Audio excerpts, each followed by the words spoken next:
Hey, this is EksAyn Anderson. I'm a husband, father, author, speaker, believer in Jesus Christ. And the best advice I ever had was somebody said, no matter the question, love is the answer. And I really believe that's true. Love is the answer. Was that the Beatles or was that some guy from the 70s or who said that, man? Well, actually, with someone in my family, my grandmother kind of coined the phrase, and my mom kind of repeated it. But I think my grandmother was the first one that I know of that said it. Cool. Cool. So, reading your book, man, that was tested at a pretty early age. So, you got to talk about that, man. So, 8 years old, 8 years old, your life changed, man. So, let's talk about that. What happened at 8?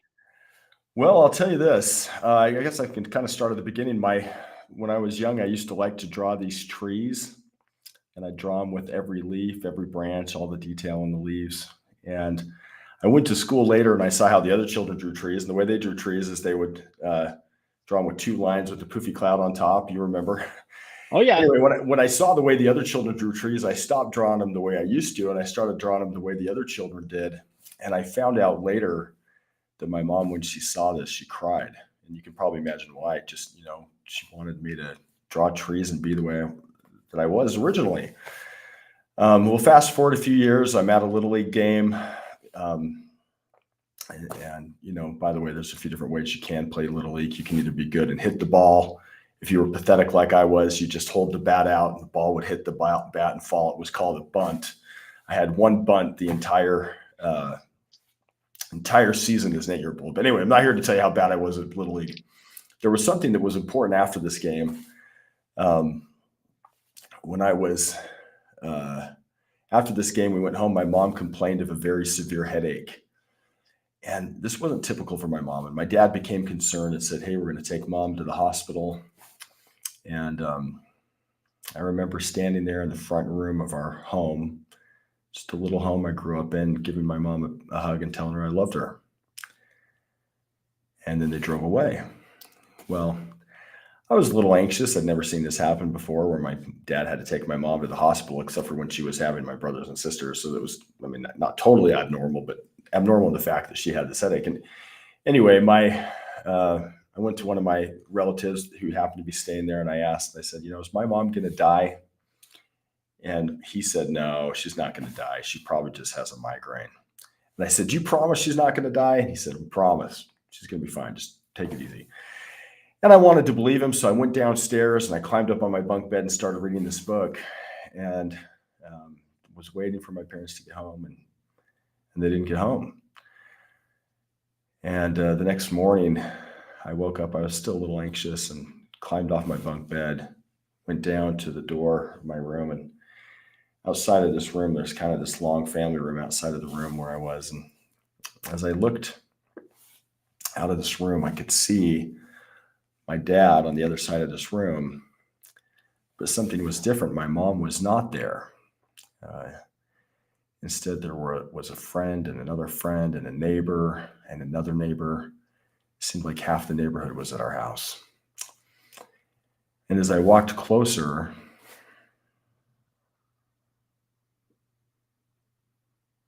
I could see my dad had been crying. And as I got even closer, my dad kind of gathered the children together, and he said words that I'll never forget.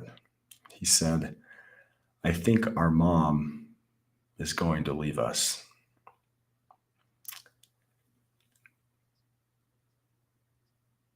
And he was trying to choke back his tears.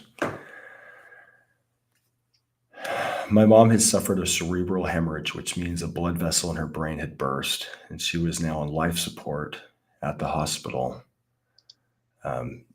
She's being kept alive by a life support system. And I remember being in that hospital room a couple days later. I could see my mom on this hospital bed.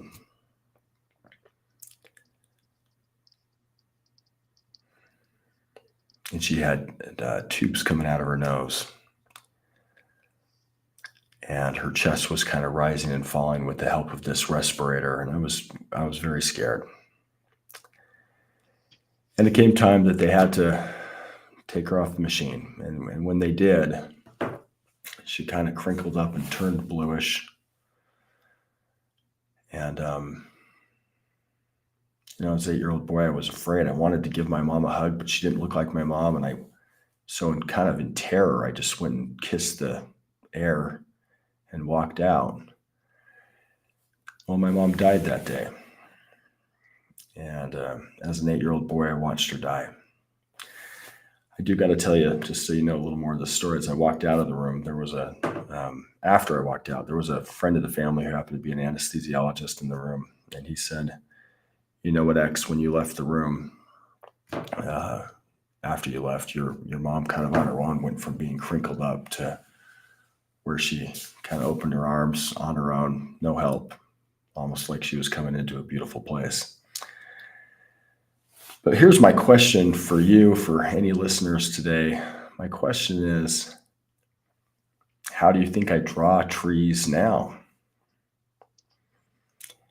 And the answer is I draw them the way my mom would want me to. In fact, I share this story with a lot of people. I'm sharing with you figuratively, just by sharing it.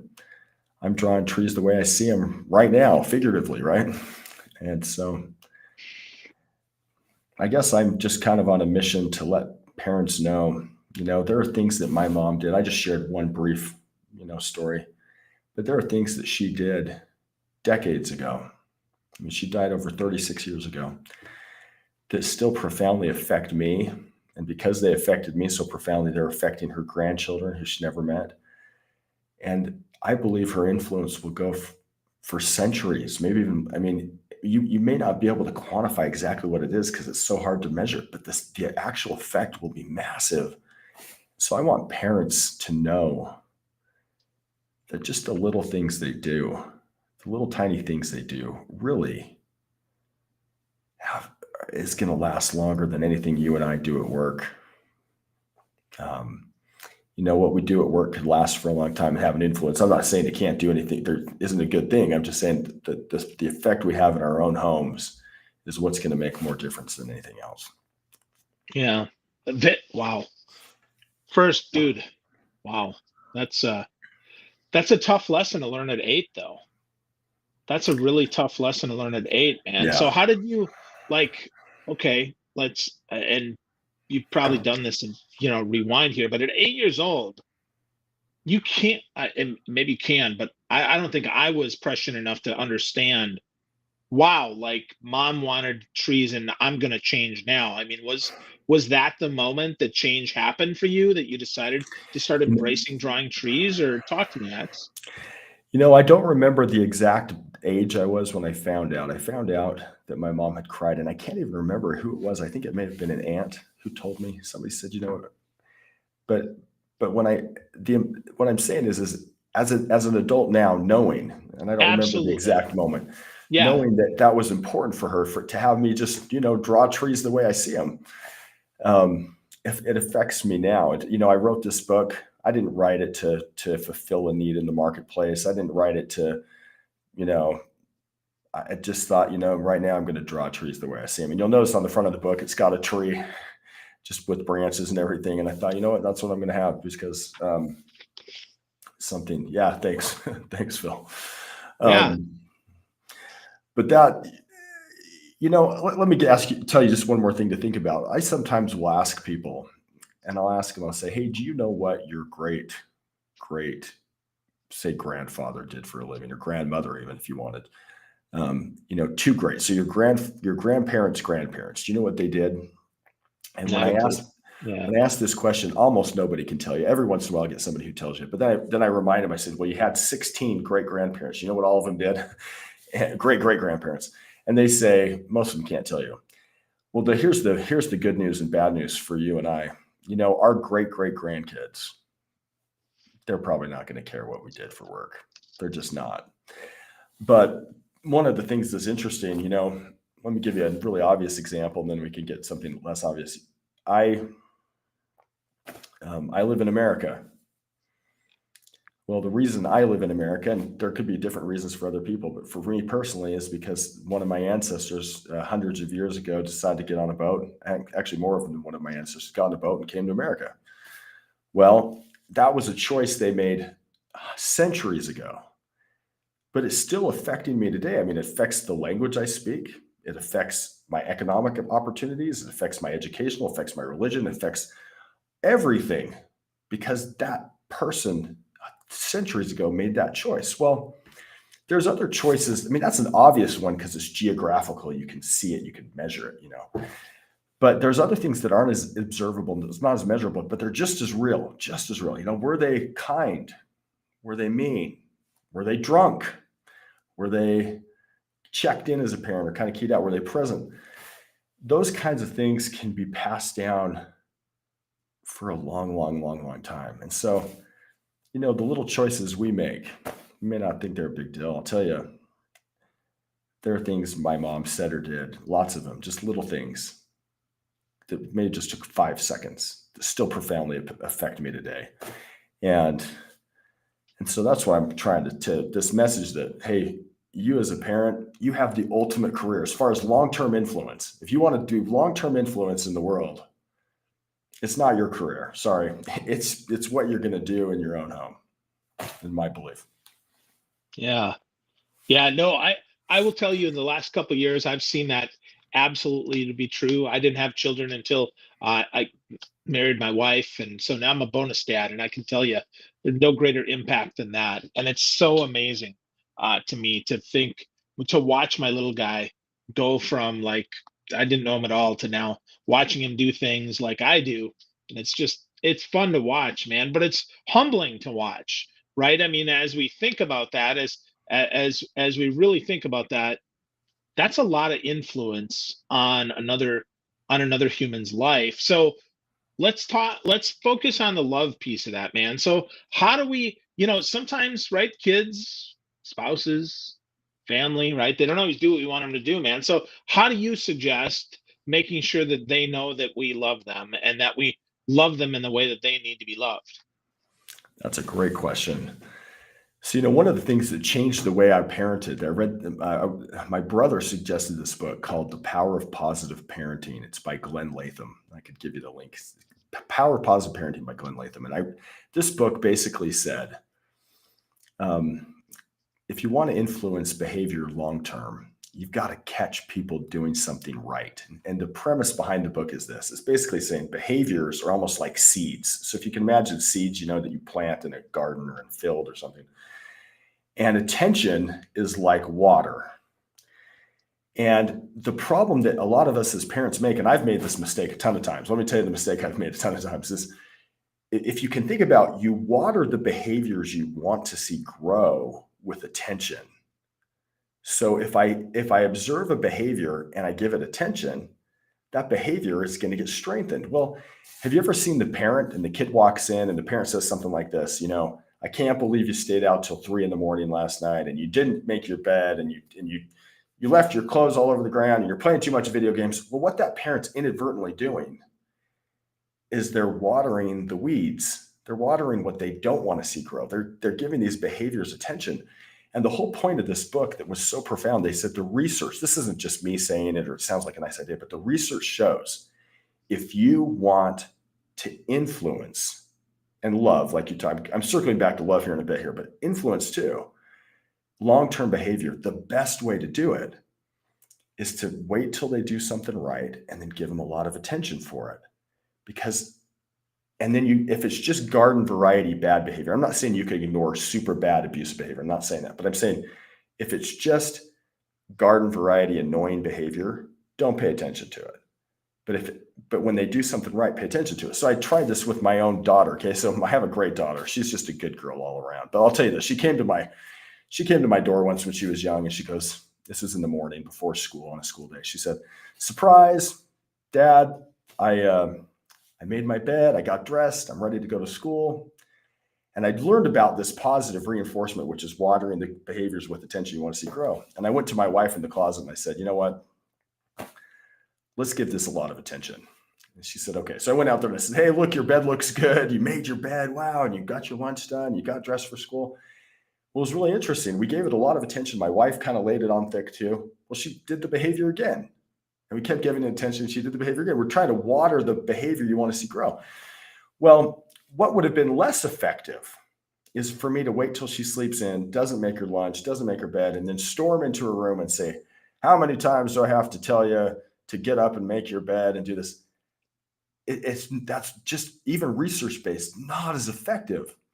And so our kids, our spouses, people you meet on the street, people you work with, people you walk by when you're just going places, people are thirsty to be acknowledged for what they're doing that's good. So catch them doing something right.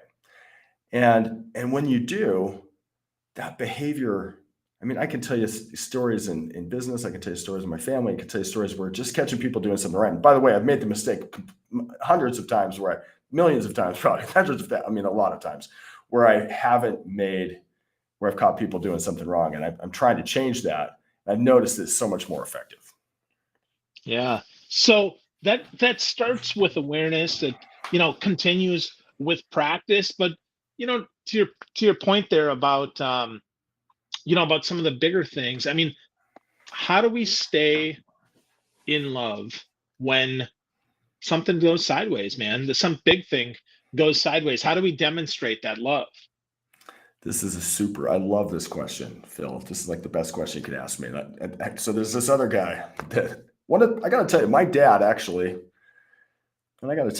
has stage 4 lung cancer. So he been a great guy, great influence on me. But when I was young, he kind of bribed me. He said, I want you to read Stephen Covey's 7 Habits of Highly Effective. And I think he paid me $20 for it. And I, being a kid, just thought, oh, I can make $20, which was a lot of money when I was, a young kid. Anyway, but there was something in that book that stood with me for a long time. And Stephen Covey tells this story, and I hope I may not be quoting it exactly right, but let me tell you the general gist. He was at a conference and somebody came up to him after this conference and said this to him. He said, I don't love my wife anymore. And Stephen Covey was kind of surprised. And he goes, well, then love her. And the guy goes, I don't think you heard me. I don't love her anymore. We've fallen out of love. She doesn't love me.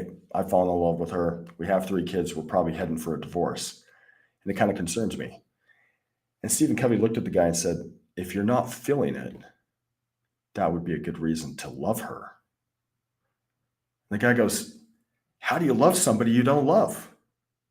And Stephen Covey looked at him and said, my friend, you're acting like love is a feeling. Love isn't a feeling. Love is an action word. It's a verb.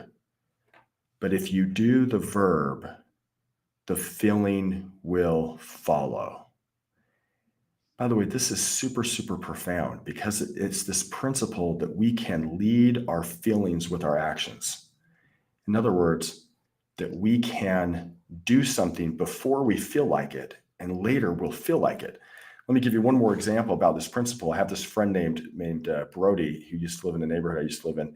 He used to do this Spartacus workout, which I understand is this workout that it's all kinds of muscle confusion, all kinds of crazy stuff. He got to the end of this workout, and when he was done, he said, I was so sore, I could barely walk. And he goes, but somehow the next day I did it again because I just felt like I needed to. And he goes, the next day I did it again. And the next day I did it again. And the next day I did it again. He goes, but every time I did it, I was just so sore I wanted to die. I just didn't want to do it. But I kept doing it. And he goes, it was really interesting. I hated it. I didn't want to do it. But I kept doing it because maybe a pride thing or was just committed to it. He said, I got to around week 2.5 or 3. And he goes, something changed. I got to the end of the workout one day, and I can't remember if it was week 2.5 or 3, but somewhere in there.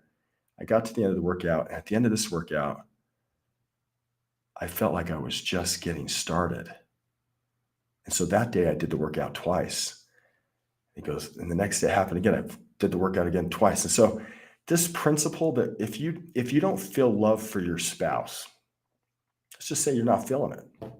I think it happens in marriages all the time. People just don't feel it for a while. Well, how do you get the feeling back? Do you just think about this? If I want to exercise and I just sit on the couch, can you imagine just sitting there saying, I'm not going to exercise until the feeling just kind of wafts by? That's not how it works. You got to get off the couch and go work out and do your running and run, even when you don't feel like it. And in a few weeks, you'll start getting these endorphins and the runner's high, and you'll be like, man, I got to run. And you'll want to run. It's the same thing, the exact same principle with your spouse. You don't feel like loving your spouse? That's a signal. You need to go give her a back rub or go rub her feet. Go take the kids so she can have some time alone because she's stressed out, or go do the dishes, or go bring her some flowers or a gift or whatever, to do something that you know she likes, to love her, even when you're not feeling it.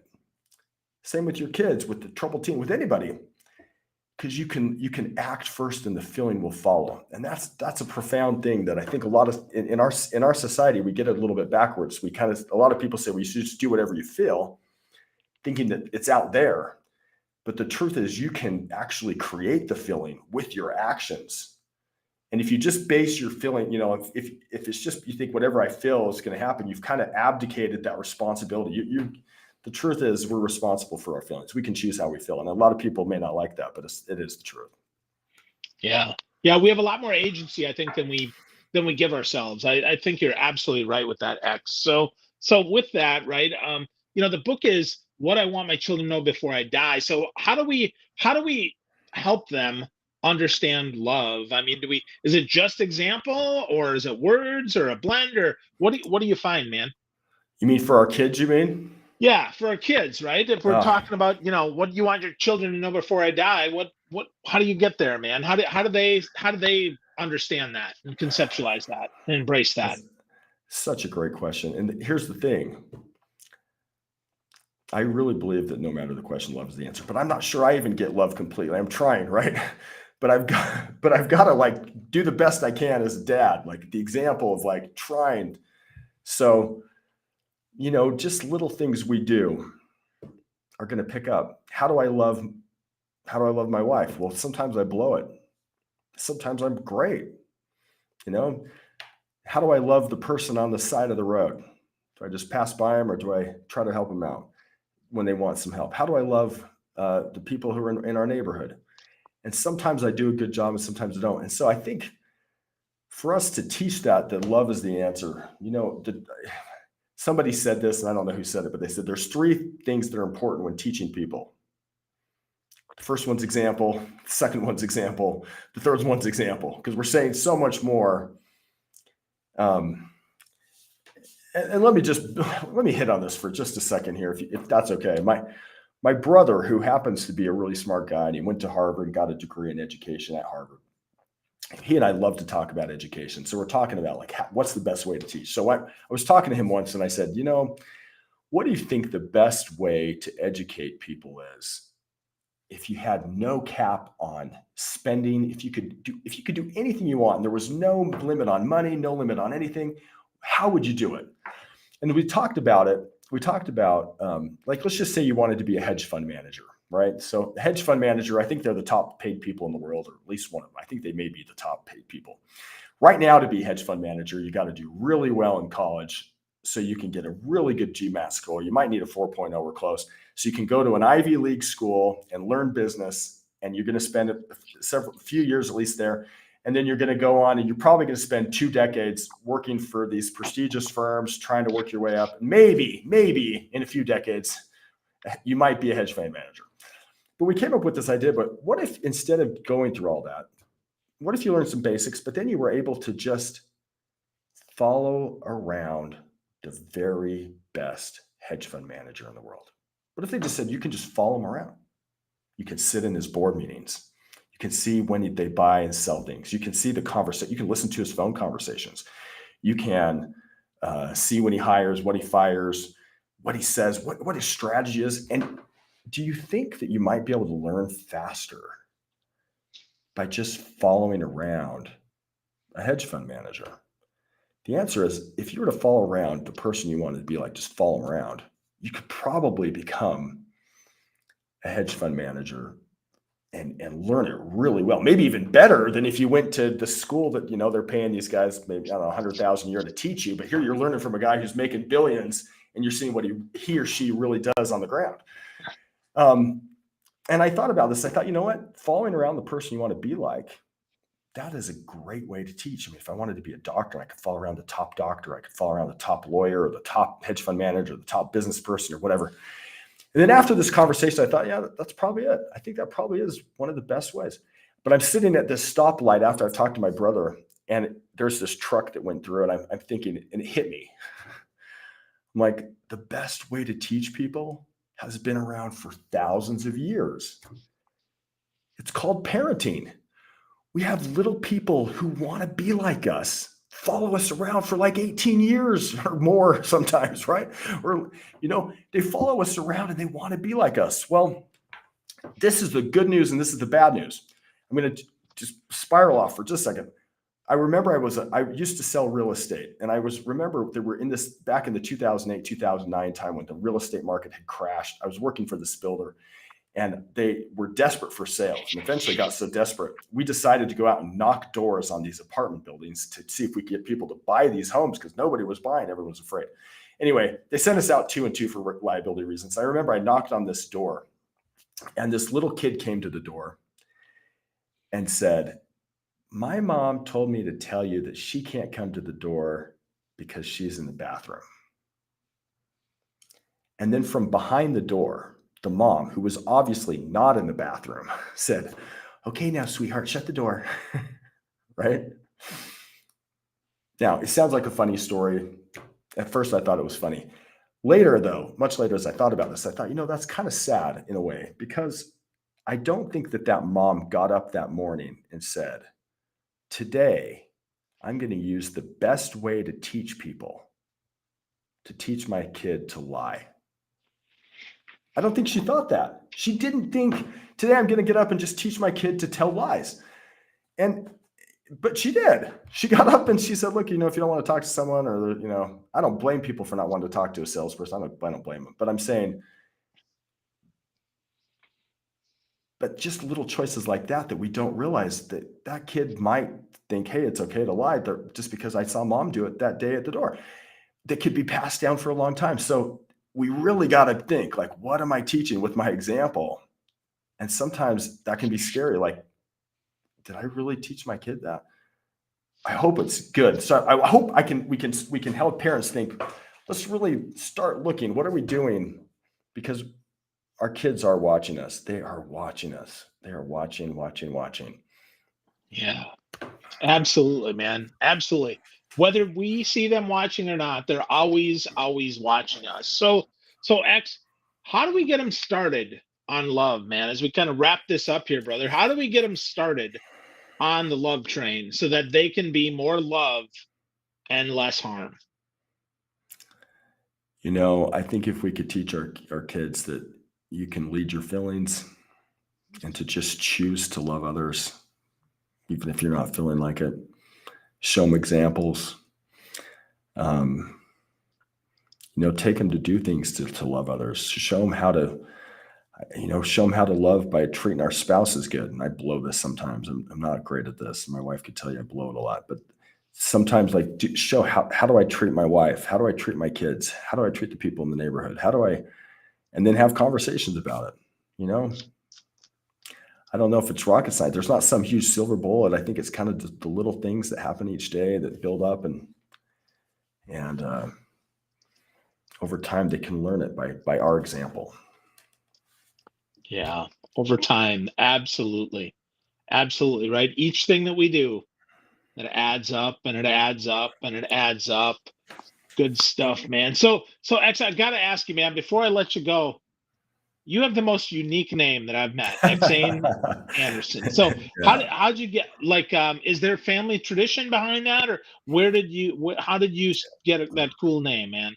Well, I'll first say, they say it's Swedish, but I've got to tell you, there is not a single person in Sweden. I have been to Sweden. Nobody in Sweden is named EksAyn. And anybody in Sweden who's watching this could tell you, nobody in Sweden is named EksAyn.